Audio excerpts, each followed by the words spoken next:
আপনারা দেখেছেন যে বাংলাদেশের বিভিন্ন জেলায় বিশেষ করে ঢাকা, পঞ্চগড়, মুন্সিগঞ্জ, দিনাজপুর, খুলনা সহ বিভিন্ন জেলায় আওয়ামী লীগের কার্যালয় দীর্ঘ 18 মাস বন্ধ থাকার পর নেতাকর্মীরা খুলে দিচ্ছেন বা সেখানে যে ফুল দিচ্ছেন বা সেখানে যে বঙ্গবন্ধুর ছবি এবং জননেত্রী শেখ হাসিনার ছবি টানিয়ে দিচ্ছেন, সেই সব ছবিটা ফুল দিচ্ছেন, সেই অফিসগুলোর সামনে দাঁড়িয়ে জয় বাংলা স্লোগান দিচ্ছেন, এলাকার মানুষ এগিয়ে এসে জয় বাংলা স্লোগানে মুখরিত করছেন, এগুলো আপনারা দেখছেন।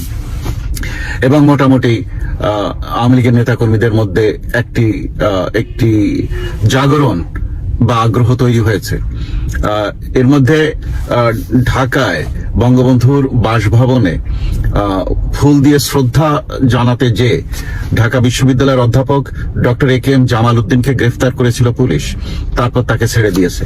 কারণ কোথাও ফুল দিয়ে শ্রদ্ধা জানানো কোনো বেআইনি কিছু না, সেখানে তো উনি কোনো রাজনৈতিক কর্মসূচি পালন করেননি। তো এগুলো শুরু হয়েছে। এবং বিশেষ করে আর একজন মুজিব সৈনিক সেখানে যে ফুল দিতে গেলে একজন তরুণ তাকে দাবরানি দেয় এবং আমাদের সে মুজিব সৈনিকের গায়ে হাত তোলে, পিটাপিটি করে। এরপর এলাকার জনগণ এবং ওখানে সাংবাদিকরা উপস্থিত ছিল, তারা ওই ছেলেকে ধরে ফেলে যে আপনি ওনাকে মারছেন কেন? তা বলছে ওরা ফ্যাসিস্ট। আর একে জিজ্ঞেস করলো আপনি কে? তা বলছে আমি বললাম জুলাই যোদ্ধা। যেই বলছে জুলাই যোদ্ধা, অমনি তাকে ধরে সাংবাদিকরা পিটিয়েছে, স্থানীয় জনগণ পিটিয়েছে। তারপরে সে পালিয়ে যাচ্ছিল, তাকে ধরে পুলিশের হাতে দিয়েছে। আপনারা দেখেছেন যে এনসিপি নেতাদের বাড়িতে ভাঙচুর শুরু হয়ে গেছে। এই যে এনসিপির কেন্দ্রীয় নেতাদের বাড়ি, মনে পড়ে একজন কাঁদতে কাঁদতে টেলিভিশনে বলছিল যে আমার গ্রামের সবচাইতে খারাপ বাড়িটি আমার, মনে পড়ে? সেখানে সবচাইতে ভালো বাড়ি। এর কিছুদিন পরে সে টেলিভিশনে আবার বলল যে এখন আমার গ্রামের সবচাইতে ভালো বাড়ি এবং পুকুর কাটা একটা সুন্দর বাড়ি, বড় বাড়িটাই এখন আমাদের।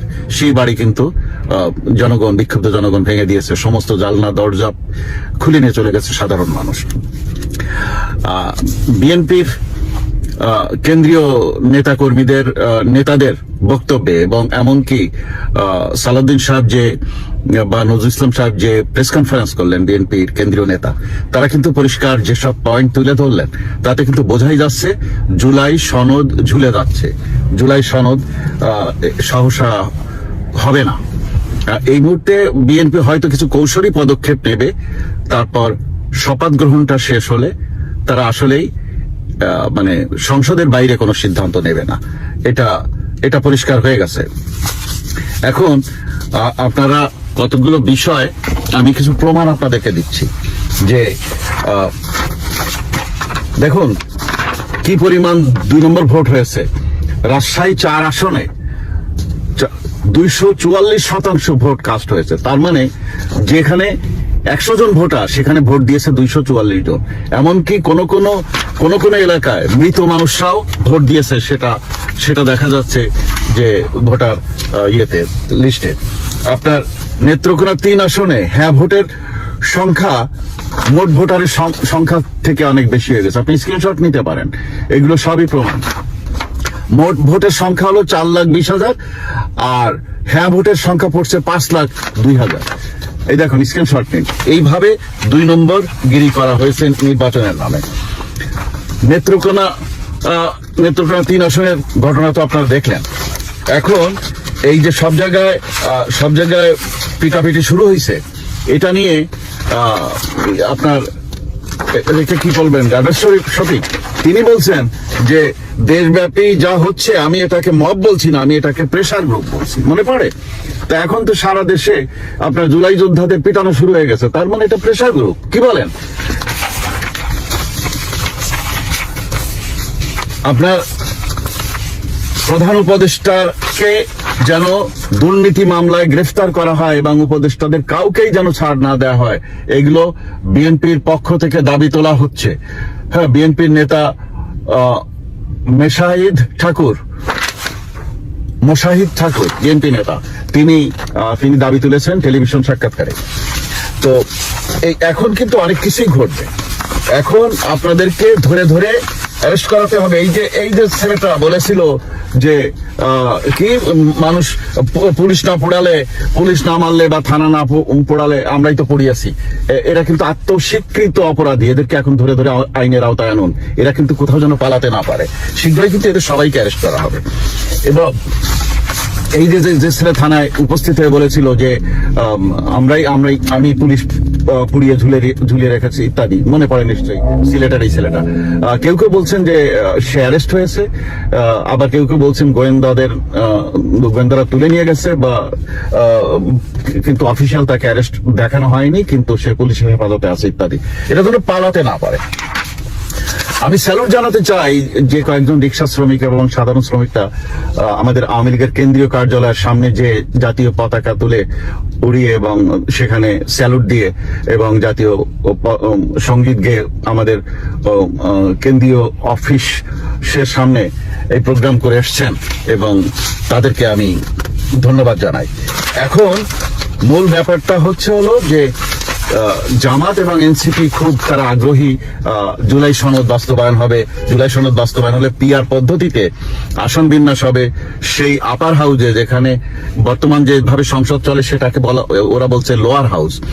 লোয়ার হাউসে 300 জন এবং অন্যান্য সংরক্ষিত আসনে এমপিরা থাকবে আগের মতো, কিন্তু আপার হাউসে থাকবে 100 জন। সেই 100 জন হলো পিআর সিস্টেমে, যাতে যে যত শতাংশ ভোট পেয়েছে যে দল তারা ততগুলো সিট পাবে 100 জনের মধ্যে। তা সেখানে দেখা যাচ্ছে বিএনপি পাবে 47টা সিট, আর জামাত পাবে 44টা সিট, আর এনসিপি পাবে 5টা সিট।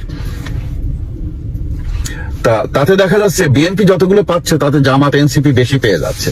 তো এই জন্য তারা খুব অপেক্ষা করছে যে শীঘ্রই তারা একটা কিছু ঘটাবে, কিন্তু আমার মনে হয় না এমন কিছু ঘটবে। যাই হোক, আপনারা দেখছেন যে বিভিন্ন সরকারের বিভিন্ন সচিবরা এবং উপদেষ্টারা কিন্তু পালানো শুরু হয়ে গেছে। তো এইরকম সময় বিএনপি নেতা বলছেন আইনের শাসন আমরা প্রতিষ্ঠা করব, তো আমরা সেদিকে তাকিয়ে আছি। এখন আমাদের নেত্রী বলেছেন আইনের শাসন ফিরিয়ে নেই, আমি বাংলাদেশে ফিরব। আমরাও সেই দিনের অপেক্ষায় আছি। আমাদের নেত্রী ফিরে আসবেন এবং নেত্রী ডাক দিলেই আমাদের নেতা কর্মীরা আন্দোলনে ঝাঁপিয়ে পড়বে। আমরা এই প্রহসনের নির্বাচনকে আমরা মানব কিনা এটা আমাদের দলের পক্ষ থেকে বলা হবে। তবে আমরা আশা করছি যে একটি রাজনৈতিক স্বাভাবিক ধারা ফিরে আসবে এবং তখন অন্যান্য দলের মতো আমরা আমাদের কথা তুলে ধরবো। বাকিটা জনগণ ঠিক করবেন এবং পরিস্থিতি বলে দেবে যে আমরা কোনভাবে আমাদের আন্দোলন পরিচালনা করব। নেত্রীর নির্দেশের অপেক্ষায় পুরো দেশের মানুষ এবং আওয়ামী লীগের নেতা কর্মীরা অপেক্ষা করছে, এবং যে কোনো সময় যে কোনো ধরনের নির্দেশ আসতে পারে। আমরা সেই অপেক্ষায় আছি। তবে একটি ভালো এবং সফল বাংলাদেশ দেখার জন্যই আমরা অপেক্ষা করছি। প্রিয় দেশবাসী, সাথে থাকুন, কথা হবে আগামীকাল। তবে এই যে বিএনপির এই বিজয়টাকে আমি পজিটিভ দৃষ্টিতেই দেখি। যেহেতু আওয়ামী লীগ নির্বাচনে অংশগ্রহণের সুযোগ পায়নি, বিএনপি সুযোগ পেয়েছে, বিএনপি সরকার গঠন করেছে। এটা নিয়ে অনেকে অনেক কথা বলছে। এখন আমরা টেনে কিছু বলবো না। আমরা তখনই বলবো যখন আমাদের দলের পক্ষ থেকে আমাদের নেত্রী যখন যেটা বলতে বলবেন, আমরা সেটা নিয়েই মানুষের সামনে আসবো।